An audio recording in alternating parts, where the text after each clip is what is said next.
Welcome to our channel. We're thrilled to have you here with us today. If you're ready to dive into a story filled with courage, discipline, and unforgettable moments, you're in the right place. Before we get started, we'd love to hear from you. Drop a comment and let us know where you're watching from.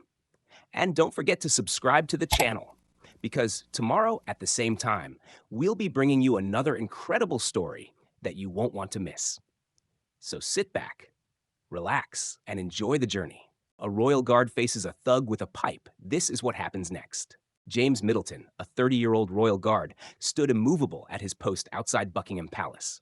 His uniform was pristine, every detail polished to perfection.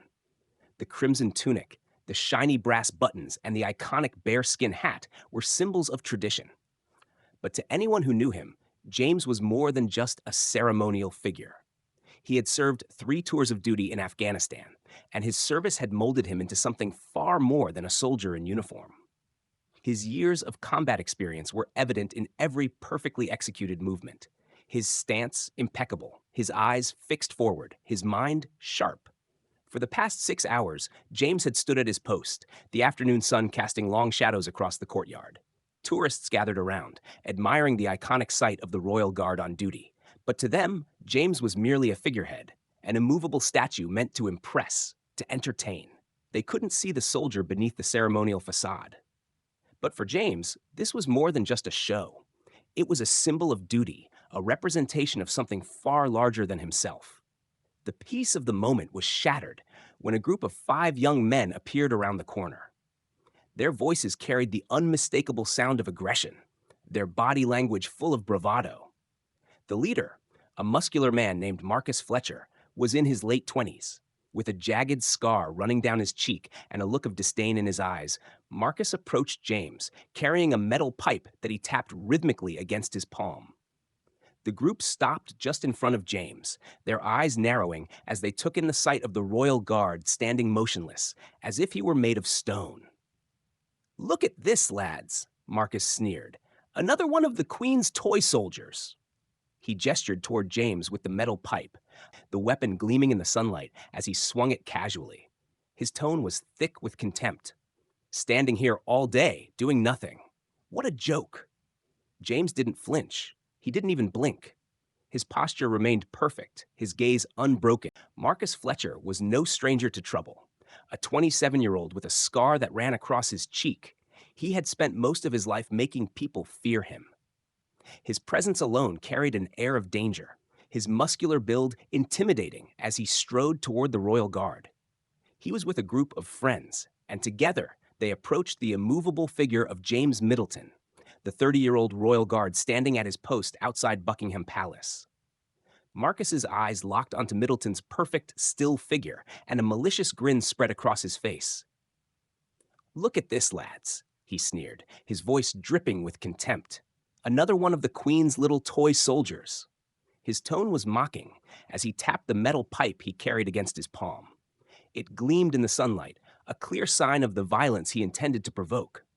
The group of friends snickered, circling around James, clearly enjoying the discomfort they were about to cause. Marcus moved closer, his voice rising with every step. "This guy just stands there all day, doing nothing, all for show. What a joke." The tourists nearby began to shift uncomfortably, sensing that something wasn't right. Children were pulled closer to their parents, and older couples began backing away. Yet, amidst the growing unease, James Middleton remained still, his eyes forward, his posture unbroken. No flinch, no sign of weakness. His gaze never left the distance, unblinking, like a soldier trained for battle, not a mannequin in a uniform. Marcus took it a step further. He circled around James, getting in his personal space, his voice now dripping with mockery. "All dressed up with nowhere to go. What do you think, huh? Think you're better than everyone else in that shiny uniform?" His friends laughed at his words, egging him on. Marcus's voice became louder, taunting. "You can't even talk, huh? No response? Maybe you're just a robot in that hat." James didn't flinch.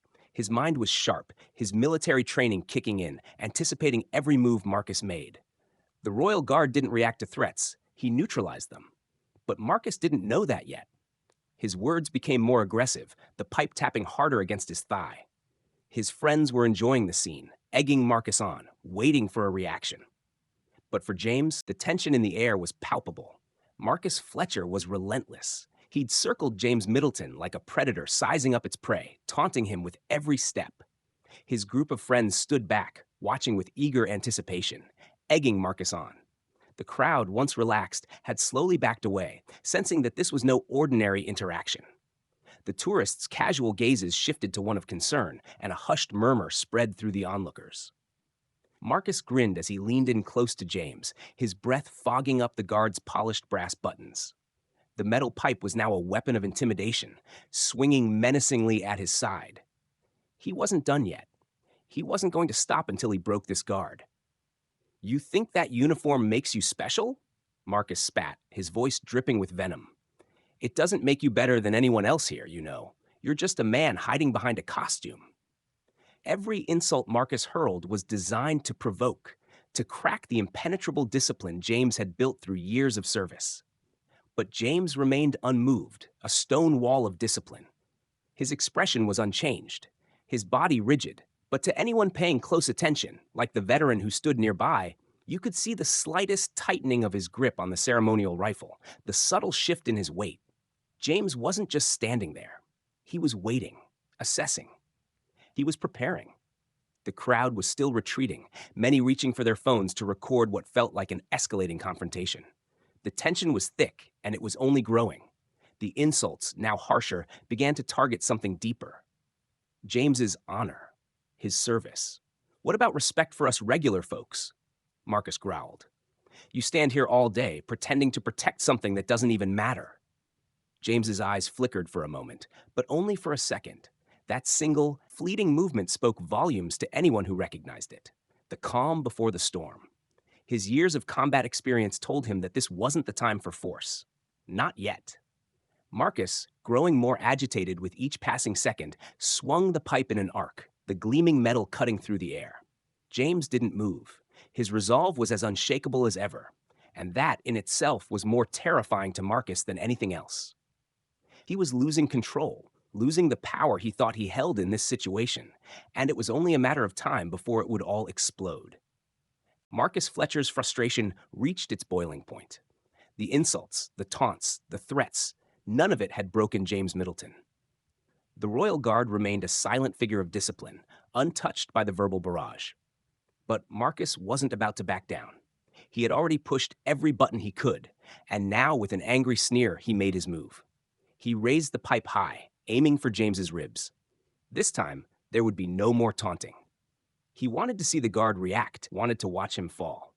The pipe whistled through the air, the sickening crack of metal against bone ringing out. The impact was sharp, immediate, painful. But the unthinkable happened. James Middleton didn't flinch. He didn't bend, didn't crumple under the force of the blow. He stood as still as before, his posture perfect, his eyes locked on the horizon, his breath barely even shifting. The crowd gasped, a collective intake of breath filling the space, as they all realized something they hadn't before. This wasn't just a guard. This was a soldier. A man who had faced real danger, who had walked through hell and come out the other side unbroken. Marcus, for the first time, hesitated. The wild confidence he had built up shattered in the face of James's unyielding resolve. The pipe in his hand felt heavier now, as if it were no longer a weapon, but a symbol of his own failure. He swung it again, faster this time, more vicious, but it never connected. Before he could fully react, James's right hand shot out in a blur of motion, catching the pipe mid-swing, stopping it cold. The crowd was frozen in shock as Marcus found himself unable to move the pipe an inch, his strength useless against James's unbreakable grip. The air hung heavy with silence. Marcus's defiance melted away as James's eyes slowly shifted from the distant horizon to lock directly onto his face. There was nothing ceremonial in that gaze. It was a look born of real combat, of a man who had seen death and walked through it with purpose. James didn't need to speak, didn't need to prove anything. His gaze said everything. Marcus pulled harder, his face reddening with effort, but it was like trying to move a mountain. James held firm, his calm, controlled strength overwhelming Marcus's desperation. And in that moment, Marcus understood. This wasn't a game anymore. He had misjudged the situation, and now it was too late to turn back. The crowd's nervous murmurs faded into silence, as all eyes were on the man who had remained unbroken when everything else had fallen apart. The silence that followed was deafening. Marcus Fletcher stood there, his hands trembling slightly as he realized what had just happened. His pipe, once a symbol of power in his hands, now lay still in James Middleton's grip. The Royal Guard's unshakable calm had broken something inside of him, a confidence he hadn't known was so fragile. For a moment, it felt as if time itself had paused. The crowd, wide-eyed and silent, watched in disbelief as Marcus tried to twist the pipe free from James's unyielding grasp. But it was impossible. The strength in James's hand was like iron, unmoving and unrelenting. "Let go," Marcus spat, his voice cracking, panic rising in his chest. He pulled harder, his face contorted with frustration, but nothing moved. James's expression remained unchanged, calm and composed, as though this moment was just another test of his discipline, one he had passed countless times before. "You hit me with a pipe," James finally spoke, his voice quiet but carrying across the courtyard, cutting through the tension like a knife. "That was your first mistake." His words were measured, deliberate. There was no anger, no malice, just pure control. And Marcus, for the first time, found himself unsure of his next move. James didn't release the pipe. Instead, with one smooth, practiced motion, he pivoted, using Marcus's own momentum against him. The younger man stumbled, unbalanced, a look of shock flashing across his face. In the same fluid motion, James twisted the pipe out of Marcus's hands, effortlessly turning the tables. The weapon, once in Marcus's possession, was now in James's white-gloved hand. For a split second, Marcus's bravado faltered. His friends, who had once encouraged his every move, now stood back, their confidence gone, replaced by fear and uncertainty. The Royal Guard had turned the situation around in an instant, and Marcus was left standing there, caught in his own misjudgment. James didn't waste time. He stepped forward, his military precision evident in every movement. The crowd, once on edge, now saw the truth. Marcus had miscalculated. James wasn't just some ceremonial figure. He was a battle-hardened soldier. A man who had earned his uniform through blood, sweat, and sacrifice. With a calm voice that still held authority, James addressed Marcus, his words sharp yet not vindictive. "Assuming I wouldn't respond was your second mistake." He paused for a beat, his gaze steady. "Your third mistake was thinking this uniform means weakness." The reality hit Marcus then. The Royal Guard wasn't there to show off. He was there to protect, to stand firm, no matter the cost. And as the security guards approached, ready to take Marcus away, James's final words echoed in the tense air. "Next time, think carefully before you test the strength of someone who's already been through the fire." We hope you found this story as powerful and moving as we did. The strength of discipline, the courage to stand firm, and the lesson about true respect are not only remarkable, but also incredibly important for all of us to reflect on. Now, we'd love to hear your thoughts. Where are you watching from? And what do you think about the incredible restraint James Middleton showed in the face of such provocation? Have you ever experienced a moment in your life where you had to remain calm and composed, even when everything around you seemed chaotic? Maybe this story made you think about the role of discipline in your own life. Or perhaps you have your own experiences with challenging situations that required patience and strength. Let us know in the comments below. We want to hear your thoughts and stories. And don't forget to subscribe to the channel to stay updated on more powerful and inspiring stories like this one. We'll be bringing you another incredible tale tomorrow at the same time, so hit that notification bell so you never miss out. Your engagement helps us grow and keeps us bringing you the stories that matter.